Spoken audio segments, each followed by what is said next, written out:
Alors, nouvelle championne féminine ou pas? C'est ce que nous allons voir ensemble.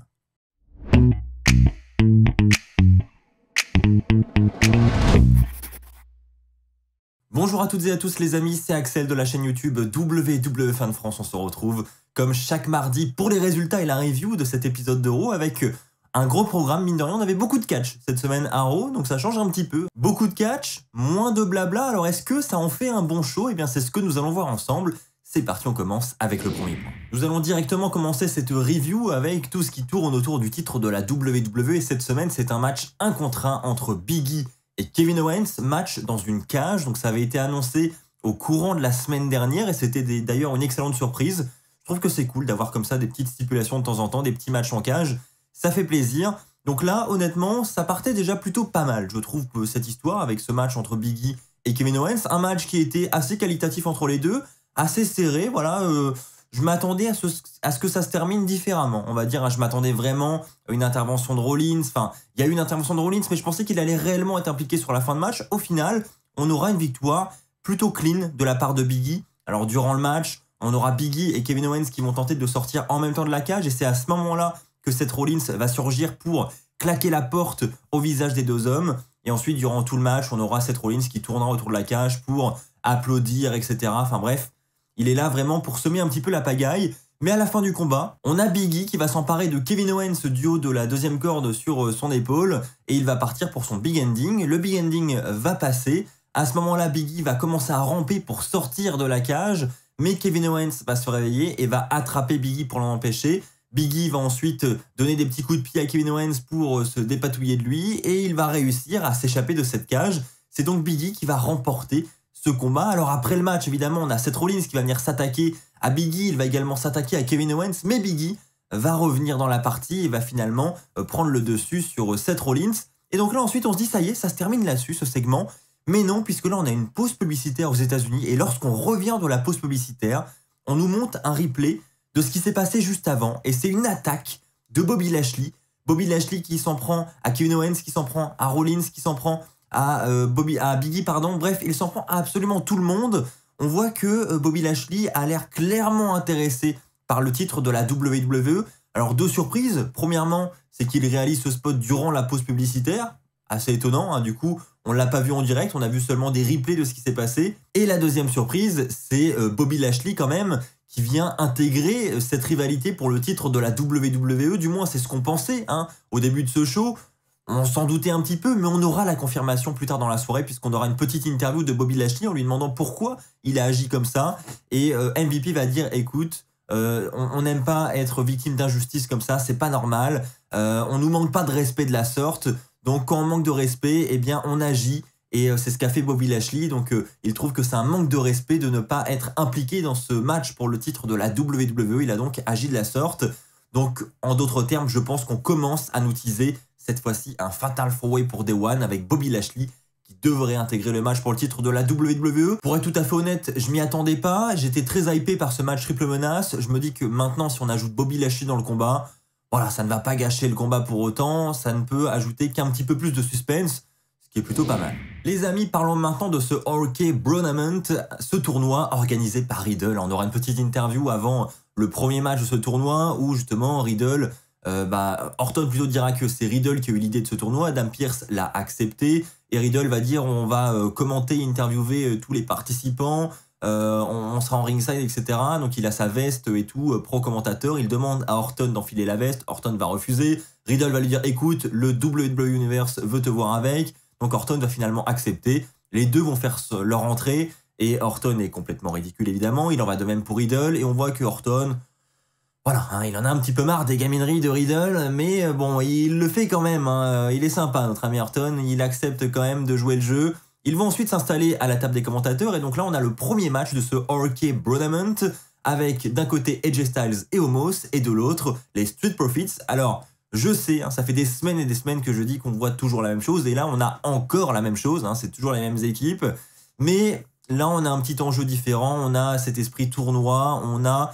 vraiment un enjeu. Et là, déjà, bon, je me dis, c'est un petit peu différent. On fait pas des matchs dans le vent. Il y a quelque chose en jeu. Donc, j'ai plutôt bien aimé ce combat entre les deux équipes. On a toujours cette petite mésentente entre AJ Styles et Omos qui commence à s'installer, puisque effectivement, alors que AJ Styles allait terminer le match avec son Phenomenal Forearm, on a à ce moment-là Omos qui va faire un hot tag et qui va prendre la main pour ce combat sans demander et sans concerter l'avis de AJ Styles.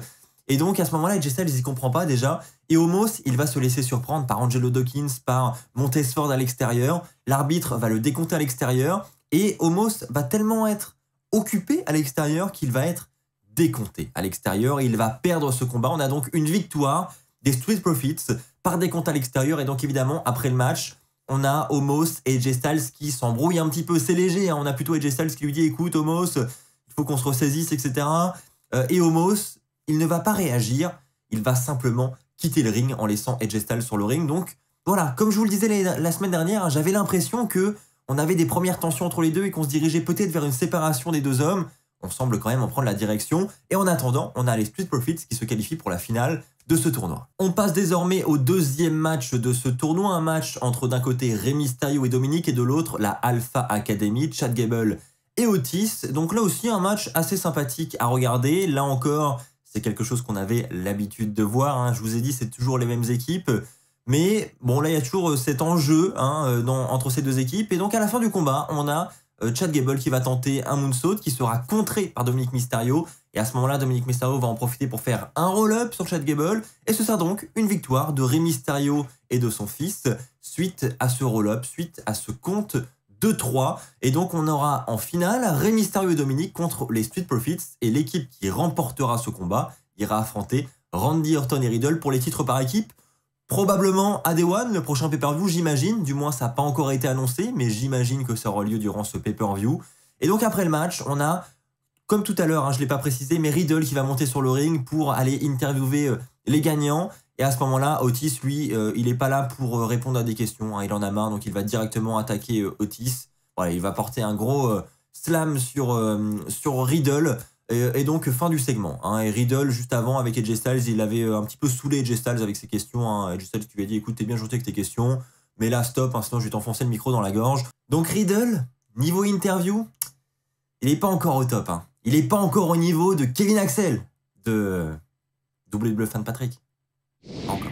Les amis, on enchaîne avec un match pour le titre des États-Unis désormais. Alors ça, c'est vraiment le titre mineur d'Euro qui, pour le coup, est défendu assez régulièrement, hein, contrairement à SmackDown avec son titre intercontinental. Là, notre ami Damien Priest, il le défend quasiment toutes les semaines. Hein. Les Open Challenge, ça y va. Et donc cette semaine, c'est Robert Roode qui tente sa chance dans un match face à Damien Priest. Un match assez satisfaisant entre les deux catcheurs qui se terminera avec une tentative de roll-up de la part de Robert Roode, mais qui sera contré par Damien Priest avec son Reckoning pour la victoire. On a donc Damien Priest qui va conserver sa ceinture face à Robert Roode qui était accompagné évidemment par Dolph Ziggler qui était à l'extérieur. Et après le combat, Dolph Ziggler va monter sur le ring et va asséner un super kick à Damien Priest. Et ça, honnêtement, je dis oui. Je dis oui. Damien Priest contre Dolph Ziggler pour le titre des États-Unis. Je dis oui. Donnez une nouvelle chance à Dolph Ziggler, s'il vous plaît. Je pense que ça peut être une belle rivalité. Ça peut être un beau match. Donc j'espère qu'on va prendre cette direction. Et je pense que, honnêtement, au vu de cet après-match, on prendra cette direction. On enchaîne maintenant avec une rivalité qui dure depuis maintenant plusieurs semaines. Bianca Belair a enfin son match face à Doudrop. Un match qui sera là encore assez équilibré entre les deux catcheuses. Bianca Belair va prendre l'avantage en fin de match. Elle va porter Doudrop sur ses épaules. Elle va donc partir pour son KOD. Mais à ce moment-là, Doudrop va réussir à se dégager. Et là, elle va prendre la fuite. Doudrop a senti le danger. Elle est donc sortie à l'extérieur et elle va partir en coulisses et se laisser compter à l'extérieur volontairement. On a donc une victoire de Bianca Belair par décompte à l'extérieur avec une Doudrop qui abandonne le challenge et qui décide de quitter l'arène. Alors je pense que du coup ça n'est pas la fin de la rivalité, mais on a quand même un petit signe de lâcheté du côté de Doudrop. Donc comment la rivalité va évoluer? Je vous avoue, c'est pas la rivalité de l'année et c'est pas celle que j'attends particulièrement chaque semaine. Maintenant, bon, on va voir dans quelle direction on va aller la semaine prochaine. On enchaîne maintenant avec ce Miz TV avec Edge comme invité. Donc c'était un segment annoncé par la WWE la semaine dernière. Edge va donc faire son entrée, va rejoindre The Miz sur le ring pour le Miz TV. À ce moment-là, on aura déjà des premiers petits tacles, hein, puisque The Miz va se vanter de ses chaussures à 9 000 $. Edge va lui dire, t'as vraiment payé ces chaussures horribles 9 000 $. Je trouve mes Jordan légèrement mieux. Hein. Donc voilà, petite humiliation sur les chaussures du Miz. Et ensuite, The Miz va dire que il avait besoin de la gentillesse de Edge au moment où, en 2006, il s'est fait expulser des vestiaires, etc. Donc, il dira que maintenant, c'est un peu trop tard. Et donc, il avait besoin de Edge à ce moment-là. Edge va d'ailleurs lui dire la différence entre toi et moi, c'est que moi, dans les vestiaires, je ne cherche pas à écraser les autres, je ne cherche pas à me mettre en avant comme tu le fais. Et comme en 2006, si tu te regardes dans le miroir maintenant, eh bien tu vas ressembler à un trou du cul. Donc voilà, il n'est pas là pour dire des gentilles choses sur le Miz, hein, Edge cette semaine. Donc The Miz va un petit peu s'énerver et va dire que il a hâte d'être le 1er janvier pour mettre ses mains sur Edge. Edge va dire, est-ce que c'est un challenge que tu es en train de me lancer? Si c'est le cas, j'accepte. Et pourquoi pas le match d'ailleurs ce soir entre les deux.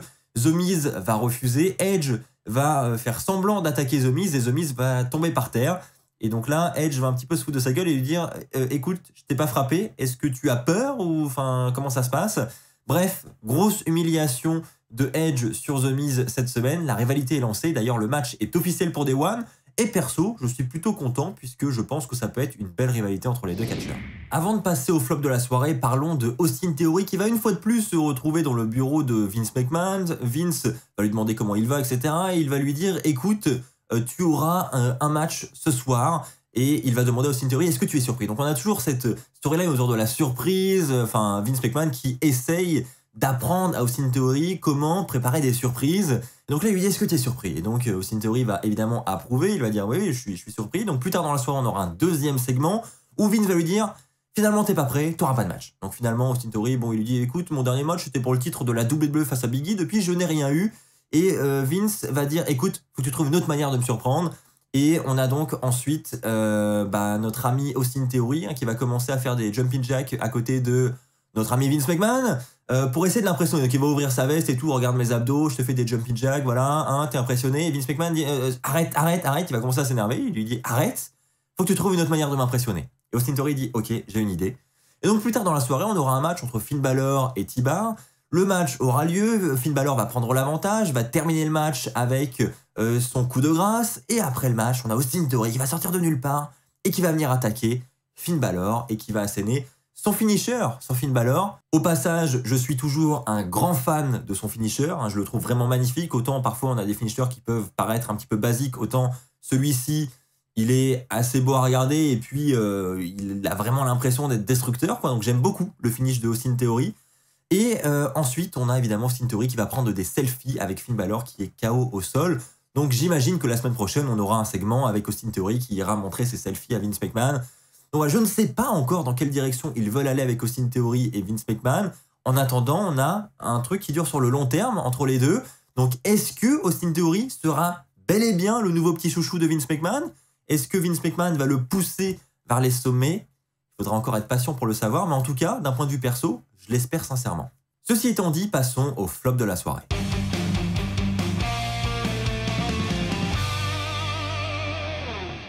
Pour le flop de la soirée, je vais parler de ce match entre Queen Zelina et Nikki ASH parce que c'est ce qui m'a le moins séduit de cette soirée, tout simplement. J'avoue que j'ai pas beaucoup d'intérêt pour cette division par équipe féminine en ce moment. Voilà, je suis content pour Zelina parce que c'est vrai qu'elle le méritait, notamment pour la victoire de cette couronne, pour la victoire de ses titres par équipe. Cette association avec Carmella en tant que heel, voilà, c'est plutôt pas mal. Maintenant, j'avoue que cette rivalité avec Nikki ASH et Rhea Ripley, voilà, ces petits matchs assez courts à Raw, c'est ce qui m'a un petit peu le plus déçu à Raw cette semaine. C'est pour ça que je l'ai mis en flop de la soirée.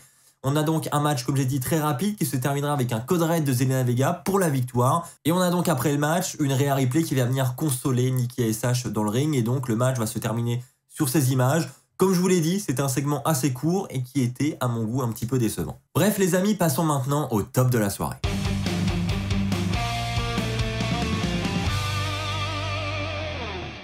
Pour le top de la soirée les amis, j'ai mis le match entre Becky Lynch et Liv Morgan qui, on va pas se mentir, disons-le dès maintenant, n'était pas le match de l'année. Clairement pas. Maintenant, je l'ai mis en top de la soirée parce que j'étais content de la tournure que ce match a pris et surtout de voir Liv Morgan également dans cette position de main eventeuse pour un titre féminin. Voilà, ça me fait vraiment plaisir pour elle. Et je le mets aussi en top de la soirée parce que je pense réellement que c'est le début de quelque chose et que ça n'est pas voilà, une fin de match de plus ratée. C'est, je pense, une préparation pour la suite, ce qui serait une plutôt bonne chose. Je m'explique, on a donc le match entre Liv Morgan et Becky Lynch qui va démarrer. Encore une fois, on a Becky Lynch qui va prendre l'avantage, Liv Morgan va renverser la tendance, etc., etc. Et on arrivera ensuite à cette fin de match. Une fin de match où on aura une tentative de finisher de la part de Becky Lynch. Liv Morgan va renverser la tendance, va faire une tentative de roll-up sur Becky Lynch. Et à ce moment-là, Becky Lynch va renverser une fois de plus ce roll-up. Et de la même manière que du côté de Crown Jewel, va s'emparer de la corde pour céder, pour maintenir le tombé. Et l'arbitre ne va pas le voir et on a donc une victoire de Becky Lynch avec cette tricherie et surtout après ce roll-up. Donc autant vous dire qu'après, Liv Morgan est complètement dégoûtée. Mais voilà, le finish est dégueulasse, on est d'accord. C'est clairement pas de cette manière-là qu'on espérait voir cette fin de match. Maintenant, ce qu'il faut se dire, c'est que fin de match avec tricherie veut dire que Liv Morgan aura gain de cause et aura donc une nouvelle opportunité. Et au vu de ce qui s'est passé, au vu de comment tout ça a été mis en place, notamment avec ce clip vidéo qui a été diffusé juste avant le match, où j'ai l'impression, d'un point de vue montage, etc., que ça ressemble à un WWE24 qui est en préparation sur Liv Morgan. Alors on verra si je me trompe ou pas, mais en tout cas, sur la typo, etc., j'ai l'impression que ça ressemble à un WWE24. Si c'est le cas, peut-être que la WWE attend le bon moment pour diffuser ce WWE24 sur Liv Morgan, et peut-être que c'est pour nous préparer petit à petit à ce sacre de championne. En tout cas, je pense que ça peut être une excellente manière d'amener ce titre vers Liv Morgan. Je pense qu'effectivement, une victoire à Raw comme ça aurait été un petit peu moins symbolique, et donc le fait de préparer comme ça petit à petit sa victoire jusqu'à un prochain pay-per-view, je ne sais pas si ce sera du côté de Day One, je ne sais pas si Liv Morgan pourrait potentiellement remporter le Rumble pour ensuite aller à WrestleMania, avoir cette opportunité. Enfin voilà, je ne sais pas quelle direction va prendre la WWE, mais en tout cas, je suis quasiment persuadé qu'elle va prendre son temps pour construire Liv Morgan et que voilà, ce petit documentaire n'est pas là au hasard et qu'il est là pour l'amener jusqu'à la consécration de ce titre féminin de Raw. Bref, en tout cas les amis, j'espère réellement ne pas me tromper parce que j'ai vraiment envie de voir Liv Morgan aller au bout de ce rêve et remporter ce titre. À l'instar d'un petit Kofi Kingston, je pense que ça peut être un excellent moment et un très beau moment à partager avec l'univers de la WWE, donc j'espère qu'ils iront au bout de cette idée. Voilà les amis, c'est ainsi que s'achève cette review de Raw. Merci à tous de l'avoir suivi. Maintenant que cette review est terminée, je vous invite à aller dès maintenant vous abonner à mon compte Twitch pour ne pas manquer les futurs lives que je réaliserai sur cette nouvelle plateforme. Suivez-moi dans cette nouvelle aventure. On fera des quiz de catch, on fera le retour de Qui veut gagner des millions version catch, on parlera d'actualité, on parlera de Raw, de SmackDown, des différentes news en rapport avec la WWE. Donc pour ne pas manquer toutes ces actualités, n'hésitez pas à aller me rejoindre dès maintenant avec le lien qui est présent dans la description. L'abonnement est totalement gratuit. Merci à tous d'avoir suivi cette review. On se retrouve donc très bientôt pour de nouvelles vidéos sur cette chaîne YouTube. D'ici là, portez-vous bien et n'oubliez pas, soyez toujours très très fiers d'être fan de catch. Allez, bye tout le monde!